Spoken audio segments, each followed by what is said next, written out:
देखिए दीदी, हम लोग शिव का शिष्य हैं। महादेव हम लोग को शिष्य बनाए हैं। गुरु जब होंगे तो शिष्य को तो रहना पड़ेगा। स्कूल खुला हुआ है, उसमें शिष्य जा ही नहीं रहा है तो उस स्कूल का क्या महत्व। तो गुरु है तो शिष्य है, शिष्य है तो गुरु है। अगर जो कोई बहुत बढ़िया डॉक्टर है, वहाँ कोई मरीज गया ही नहीं तो उस डॉक्टरी का कोई फायदा है डॉक्टर होना। इसलिए हमारे गुरु शिव है। शिव शिव का शिष्य है, उसका काम कीजिए तब तो उस काम आगे बढ़ेगा दीदी। कहते हैं दक्ष का यज्ञ हुआ और उस यज्ञ में सती जल गई और सती जली। महादेव क्रोधित हुए और क्रोधित हुए उसकी जटा से वीरभद्र पैदा हुआ। शिव से पैदा होगा तो सबसे पहले क्या बोलेगा? शिव से पैदा हुआ वीरभद्र। वीरभद्र ने बोले क्या आदेश?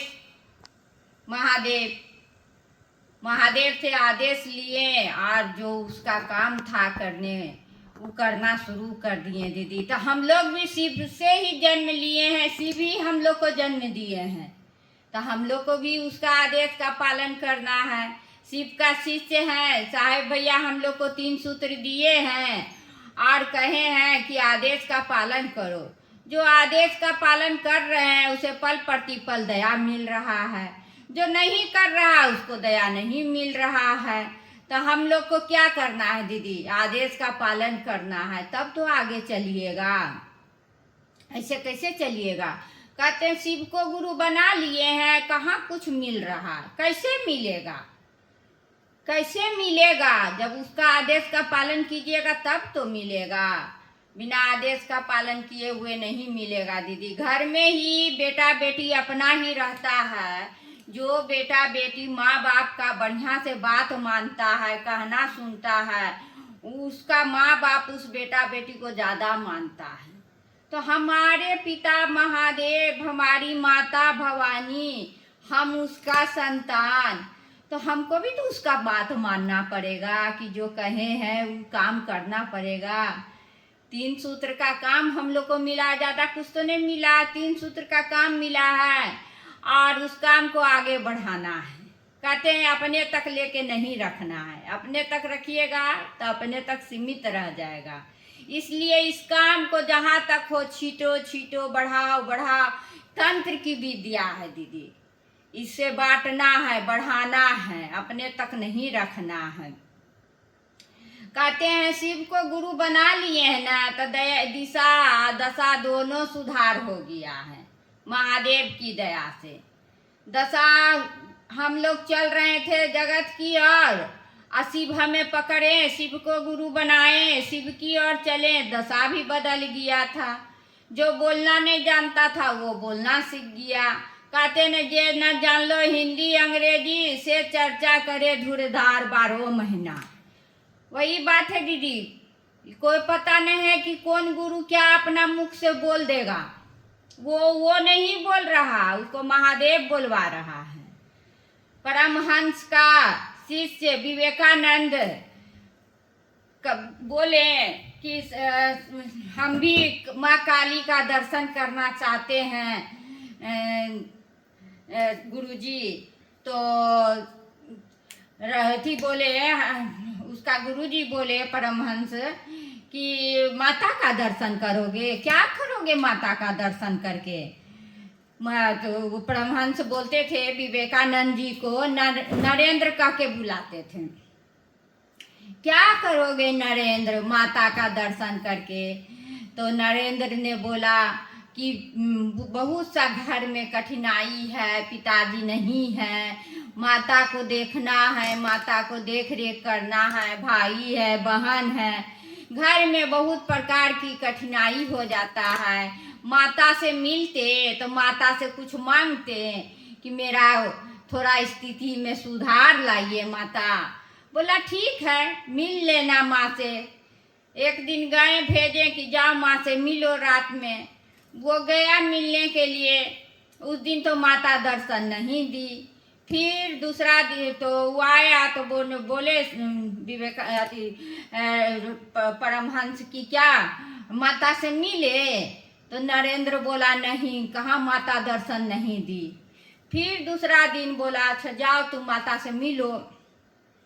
और दूसरा दिन गया माता के समीप। माता आई, माँ को देख करके अपना सब सुध बुध खो गया। माँ का दर्शन में एकदम विभोर हो गया। कहाँ माँ कहाँ विवेकानंद, कहाँ माँ कहाँ विवेकानंद। भोर विभोर एकदम माँ का दर्शन करके सब चीज भुला गया कि हमें कुछ माँ से मिलना है, माँ से कुछ लेना है, माँ से कुछ मांगना है। कहाँ माँ से कुछ मांगे। और वो माँ चली गई। तब पूछे उसका गुरु क्या तू मांग लिया नरेंद्र, माँ से मांग लिया जो मांगना था। तब नरेंद्र बोला नहीं, कहाँ मांगे, जब माँ ही मिल गई हमें तो और क्या चाहिए। देखिए दीदी धरती पे भी वही चीज है। माँ अगर जो मिल जाता है ना तो सब चीज मिल जाता है। बच्चा रो रहा है, उसको खिलौना दिया जा रहा है फिर भी नहीं वो चुप होता है। उसको चॉकलेट देता है फिर भी वो नहीं चुप होता है। मिठाई देता है फिर भी नहीं चुप होता है। पता नहीं उसको क्या चाहिए। जब माँ मिल जाती है तो वो चुप हो जाता है, माँ का कलेजा में सट जाता है और वो शांत पड़ जाता है। माँ का ममता तो ऐसा है दीदी कि सब चीज प्राप्त हो जाता है बिना मांगे हुए। माँ तो ऐसा दयालु होती है, वो जान जाता है, माँ जान जाती है कि मेरा बच्चा को क्या चीज चाहिए। उसी प्रकार हमारे महादेव जानते हैं कि इस शिव शिष्य को क्या चाहिए, क्या तकलीफ है। पहले तो बहुत आदमी को मन में रहता था, इच्छा की पूर्ति नहीं होती थी। एक घर बना है तो दूसरा घर बना है तीसरा घर, और संतोष नहीं रहता था। लेकिन जब शिव को गुरु बना लीजिएगा ना दीदी तो मन आपका ठोर हो जाएगा, मन आपका शांत हो जाएगा, मांगने की इच्छाएं खत्म हो जाएगी। लगेगा कि हमें तो सब चीज मिल रहा है, हमें तो महादेव सब चीज दे रहा है, मांगने का क्या जरूरत है। बिन मांगे सब चीज मिल जाता है दीदी। आप मांगिएगा तो ज्यादा क्या मांगिएगा, घर मांगिएगा, संपत्ति मांगिएगा, बेटा मांगिएगा, गाड़ी मांगिएगा, मोटर मांगिएगा। महादेव तो बिना दिए मांगे हुए सब चीज दे रहे हैं। महादेव का शिष्य बन जाइए और उसमें आश्रित हो जाइए। कहिए जय हो से महादेव तुम्हें उस पे छोड़ दीजिए। देखिए आपका सारा बिगड़ी काम बन जाएगा। महादेव आपका काम बनाते हैं। कहते हैं ना दीदी, गुरुदेव की दया से, गुरुदेव की दया से सब काम हो रहा है। महादेव की दया से सब काम हो रहा है। साहब की दया से सब काम हो रहा है। करते हो मेरे भोले मेरा नाम हो रहा है। करते हो मेरे भोले मेरा नाम हो रहा है। महादेव की दया से सब काम हो रहा है। गुरुदेव की दया से सब काम हो रहा है। साहब की दया से सब काम हो रहा है। दीदी हमारी कहाँ क्षमता है कि हम कोई काम कर सकेंगे, तो महादेव की दया है और हमारे गुरु साहेब भैया की दया है जो आज हमें अपने काम करवा रहे हैं। हम उसका काम कर रहे हैं, हम उनका ऋणी हैं। आज हम उनका ऋणी हैं। अगर जो हमारे जीवन में साहब भैया नहीं आते तो मेरा जिंदगी का भी अंत हो जाता। आज साहेब भैया आए जीवन में, जो आज हम चल रहे हैं और अपने बाल बच्चा को देख रहे हैं दीदी। तो महादेव का दिया हुआ ये शरीर है और जीवन है। मेरा तो पहला जीवन खत्म हो गया था दीदी, लेकिन फिर हमारा दूसरा जन्म समझिए कि मिला है और हम अपना महादेव का काम कर रहे हैं। और पल प्रतिपल हम अपना महादेव से और साहेब भैया से दया की भीख मांगती रहती हूँ। हे महादेव, आप इसी तरह हमें दया देते रहें, बरसाते रहे और मैं यूं ही आपकी काम करती रहूं। आप दया देते चलिए और मैं आपका काम करते रहूंगी। अगर जो आपका हाथ मेरे सर पे हो तो मुझे क्या चीज़ की कमी होगी महादेव? मुझे कोई चीज़ की कमी नहीं होगी। सदैव आप अपना हाथ को मेरे सर पे रखिए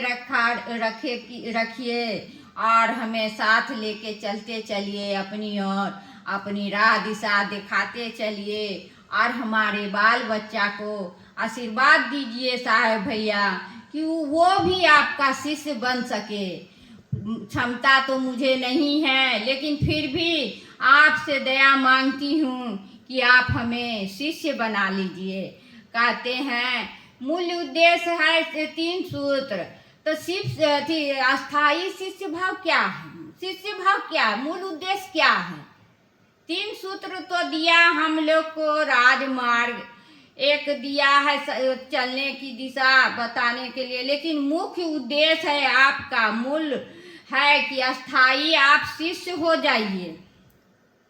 अस्थाई शिष्य भाव देना ही आपका मूल्य उद्देश्य है। कहते हैं राशन ले आए खरीद के बाजार से, दाल ले आए, चावल ले आए, आलू ले आए, प्याज ले आए, तेल सब्जी मसाला सब ला के रख दिए। तो रख दिए तो क्या आपका उद्देश्य पूरा हो गया? आपका उद्देश्य नहीं पूरा हुआ। तो आपका उद्देश्य क्या है राशन लाने का? जब राशन लाए तो आपका तो कुछ उद्देश्य होगा ना कि आप राशन लाए हैं। तो राशन लाए हैं तो आपका उद्देश्य है कि इसे भोजन बनाए, खाना बनाए। खाली खाना बनाए, भोजन बनाए नहीं। जो परिवार है, जो सदस्य है, वो खा करके इस भोजन को तृप्त हो जाए, तब आपका उद्देश्य पूरा होगा। तो उसे बनाइए, आप पकाइए, खिलाइए, अपना परिवार को तृप्त कराइए। उसी प्रकार हमें जो 3 सूत्र दे दिया है, तो 3 सूत्र पे खाली चलना ही उद्देश्य नहीं है। आप उस पे अस्थाई हो करके चलिए, वही आपका मूल उद्देश्य है। अस्थाई शिष्य भाव देना महादेव को, अस्थाई बनिए। आज ये गुरु पकड़े, कल वो गुरु पकड़े, वैसा नहीं करना है दीदी। हमारे महादेव, देवों का देव महादेव सबसे बड़े हैं और वो अपने और लेके चल रहे हैं। शिव हमारे गुरु हैं और गुरु रहेंगे। कहते हैं ना, शिव को गुरु बना के तो कमाल कर दिए हैं गुरु, कमाल ही न किए हैं। जो चलना नहीं जानता था, जो करना नहीं जानता था, वो सब सीख रहा है, बोलना सीख रहा है। तो महादेव की ही न दया है। हाँ, महादेव की ही दया है जो महादेव अपनी ओर लेके चल रहे हैं सब शिष्य को और चलने की राह दिशा दिखा रहे हैं। कहते हैं दीदी आप देखे हैं, आओ चले शिव की और जो किताब छपी है वो देखे हैं, उसको देखिए। उसका ऊपर का ही पन्ना पे है सांप है, सांप के मुंह में मेढक है, मेढक के मुंह में फतिंगा है, काल के मुंह में हम लोग बैठे हुए हैं, लेकिन फिर भी हाय हाय हाय हाय कर रहे हैं। या नहीं पता है कि काल हम सांप का मुंह में पड़े हुए हैं, कब सांप हमें क्या कर लेगा, डस लेगा, पता नहीं। तो उसी प्रकार दीदी हम लोग काल का मुंह में हैं, कब धरती पे आए हैं तो कब क्या हो जाएगा कुछ कहना नहीं है दीदी। ये 3 सूत्र का संपत्ति लेके चलते चलिए और अपने महादेव का गुणगान गाते चलिए। चलिए दीदी, इसी वाणी से मैं अपनी वाणी को विराम देती हूँ। अगर जो आपको वीडियो अच्छी लगी हो तो इसे शिव शिष्य तक आगे बढ़ाने का प्रयास कीजिए। धन्यवाद।